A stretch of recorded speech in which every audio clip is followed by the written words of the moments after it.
ఈ రోజు నేను ఇక్కడికి వచ్చింది రెండు ప్రతిష్టాత్మక కార్యక్రమాల్లో పాల్గొనడానికి వచ్చాను. మొట్టమొదటిది ఆంధ్ర యూనివర్సిటీ 100 ఏళ్ల పండుగ. ఇదొక చరిత్ర.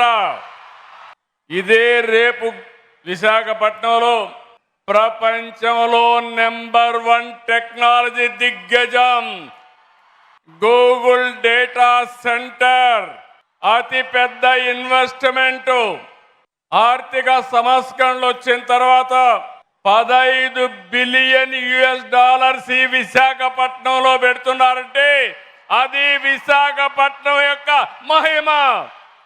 గూగుల్ కంటే ముందు ఆంధ్ర యూనివర్సిటీ ప్రపంచాన్ని విశాఖపట్నానికి తీసుకొచ్చింది.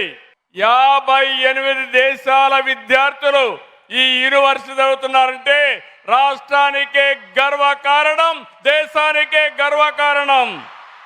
విశాఖ విశ్వనగరి, విశాఖ గ్లోబల్ సిటీ, ఇది అన్స్టాపబుల్.